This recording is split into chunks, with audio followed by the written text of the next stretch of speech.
How's it, guys? This is Alan from Aqua SA.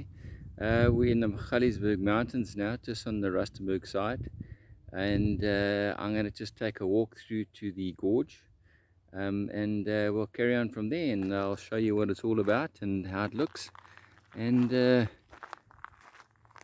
show you a little bit about our natural habitat and what we have here. Okay, I've just arrived in the gorge.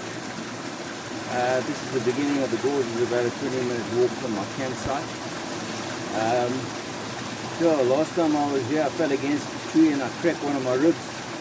So you still got to be very careful in these gorges and climbing rocks. I'm going to go a little bit higher, but I just thought I'll just sit in this rock here for a moment and listen to the sound of the water.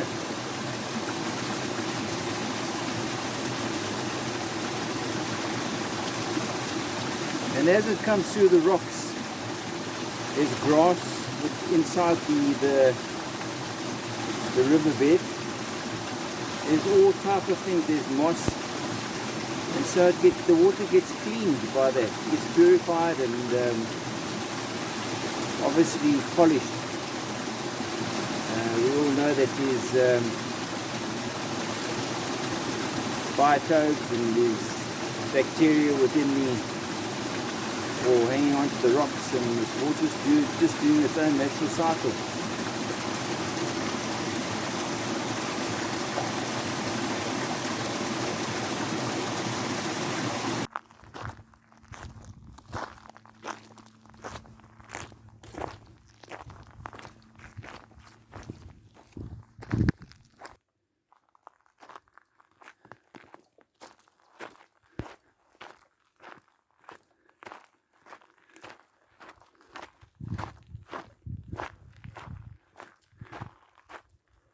Okay, that's the beginning part of the mountain range, Magaliesburg mountain range, but it stretches for over 200 kilometers, basically west to east.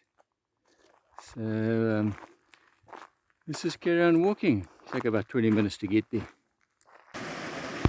Okay, guys, this is one of the kranse, in Afrikaans means a canyon, and as you can see, it's formed by, they call them a fault line.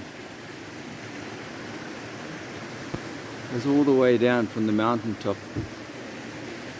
So this is a fault line. Up there you can see some white streaks where people do their rock climbing. My daughter does rock climbing, and she said it's very difficult on these slopes, but they come here quite often. This is in Magaliesburg, and you can see the water. This is just one of the pools, not too far up. And as you can imagine,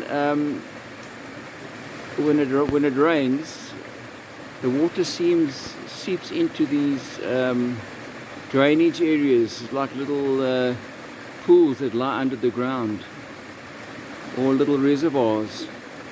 And throughout the year it spills out this water. This water is just about at the highest about 4.5 feet. It's just over knee deep now, but very cold water. This time of the year, your feet go numb, especially when you're looking for these sucker mouthfish. And yesterday I found one, I recorded and I wiped it out, but I was fortunate enough to find another one. And yeah, they're very quick, very camouflaged, because the bottom, they like the shaded areas. These little suckerfish grow to about 2 inches. There are about 4 species we have in this country. Not much else can survive in these cold waters all year round.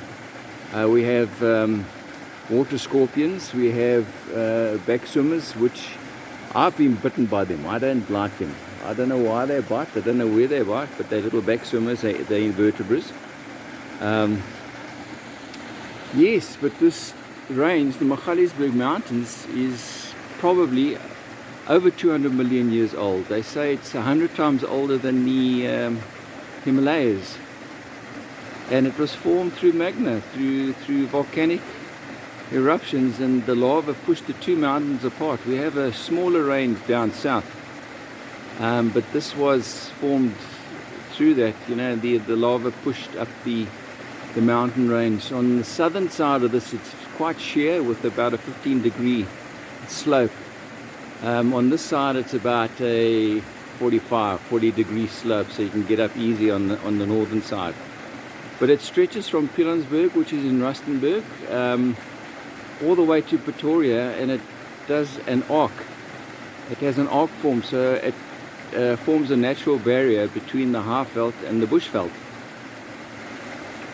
But very old, very interesting. You get a lot of animals here. We get baboons, we get steenbok, we get klipspringer, we have kudu. There are some leopards in the hills here.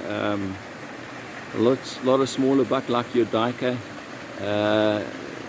Things I have seen, but these areas are still protected. I'd like to mention too that Magaliesburg is very famous for the Boer War. Some of you can look it up if you don't know much about it. But the Boer War was fought from 1880 to 1902. The first Boer War, 1818, and it sort of died down, and the English went back home, and they sorted out the dress code, because they used to wear red coats, and they got khaki clothing. But 40,000 British troops were sent to South Africa, and I think there must have been at least 4,000 Boers fighting in this area, from Potchefstroom, from the old South African Republic, and the Orange Free State, which is a bit southwest to here. Fighting for territory, fighting for their own rights, because they had established this place. They very unhappily were moved out of Cape Town. They were farms to start with, and they trekked down here in 1820 and went through all the hardships of you know, you got your dysentery, you got your yellow fever, you got your tsetse fly, you got your malaria. So a lot of them died, but they relied, very religious people, they relied on the word of God to bring them through, because there was nothing else for them. And when they got here, everyone thought, well, you got to a barren land. But after years of searching, they found gold. And this became like the big gold rush of the Americas. But you know what, the Queen of England at the time said, well, this is still a colony of ours. We want some of that gold. Oh, all of it. It's theirs.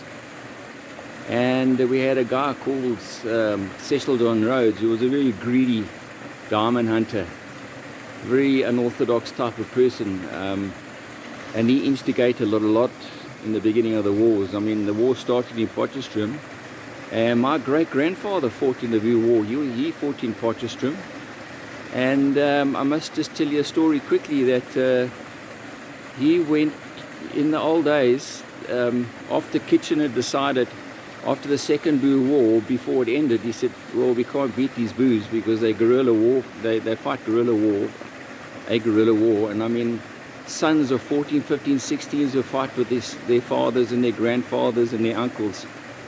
And out of 4,000 men at a time, they had to fight against 40,000 British soldiers with their cannons. Well, we had a few cannons.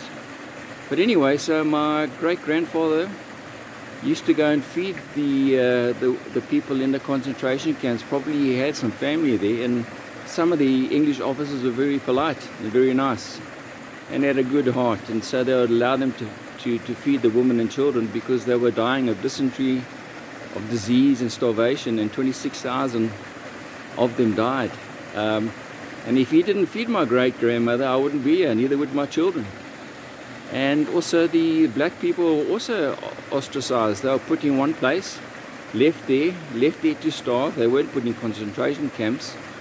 They also got diseases, and 26,000 of them, or more, or less, I'm not too sure the amount, but a lot of them died as well. So it was a very unfair war, a very nasty war, and something that no one wants to go through. But yes, it's a long time ago. Everything's been forgiven, I hope. And yeah, let me just, that